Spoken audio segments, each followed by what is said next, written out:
યાત્રાધામ અંબાજી મંદિરના આરસ પથ્થર પર પડેલા ડાઘ દૂર કરવા માટે સફાઈ અભિયાન શરૂ કરાયું છે। ફરી એક વખત અંબાજી મંદિરની કોતરણી અને મૂર્તિઓ ચમકતી જોવા મળશે।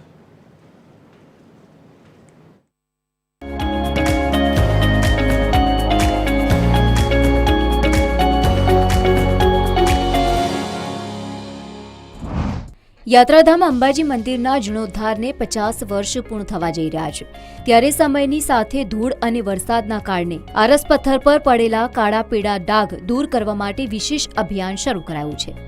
બરોડાની ઇકો ફેસિલિટી મેનેજમેન્ટ કંપનીના ચેરપર્સન અને માઈ ભક્ત રાહુલ શર્માએ આશરે 1 કરોડ રૂપિયાના ખર્ચમાં થનારી આ સફાઈ કામગીરી નિઃશુલ્ક કરી આપવાનો નિર્ણય લીધો છે। અમે એક સેવા ભાગ રૂપે આખા મંદિરના જે આઉટસાઇડના માર્બલ છે એને ઘસાઈ પહેલા કરશું અને પછી સફાઈ થશે અને પછી એને મિરર પોલિશ થશે, જેથી લોંગ ટાઈમ આવનારા વર્ષો સુધી મંદિરની જે બહારની જે સુંદરતા જે ભવ્યતા છે એ જળવાઈ રહે। અને આને એપ્રોક્સિમેટલી 3 તબક્કામાં કામ પતાવવામાં આવશે। પહેલા નીચેનો અમે ભાગ લઈએ છીએ, પછી સેકન્ડ ફેઝમાં ઉપરની સાઈડમાં જશું અને થર્ડ ફેઝમાં મંદિરની ઇનસાઇડમાં જશું। એપ્રોક્સ આ જે કામનું જે અમે અત્યારું હાલમાં જે કાર્ય લીધું છે એ એવરેજ 1 CR ની ઉપરનું ખર્ચો બેસે એમ છે, પણ જીવતે આગળ જશે એમ અમને આગળ જઈએ છીએ। અને હું બધાને સૌને આમંત્રિત કરું કે આજે ઐતિહાસિક અત્યારે જે સેવા ભાગ રૂપે અમે કરી રહ્યા છે, આવો બધા સાથે મળી અને માતાજીનું મંદિર ચમકાય તો આવનારા વર્ષો આપણા મંદિર આપણા આવનારા તબક્કામાં ચમકતું રહે છે। આ પ્રોજેક્ટ હેઠળ પાવર વોશ અને સ્ટીમ વોશ જેવી આધુનિક ટ્રીટમેન્ટ દ્વારા મંદિરના આરસને ફરી ઓરિજિનલ ચમક આપવામાં આવશે। કુલ 3 તબક્કામાં ચાલનારી આ પ્રક્રિયા 180 દિવસમાં પૂર્ણ કરવામાં આવશે।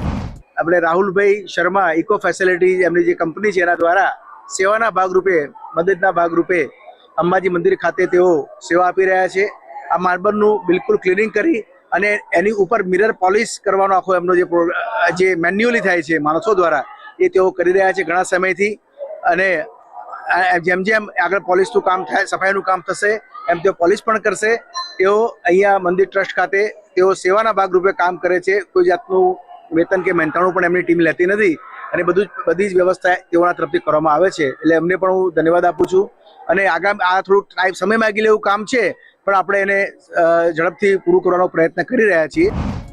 હાલ ચાલી રહેલી કામગીરીમાં સાફ થયેલો સફેદ આરસ અને જૂનો માર્બલ વચ્ચેનો તફાવત સ્પષ્ટપણે દેખાઈ રહ્યો છે, જેનાથી અંબાજી મંદિર ફરી શ્વેત આભા સાથે ઝળહળી ઉઠશે।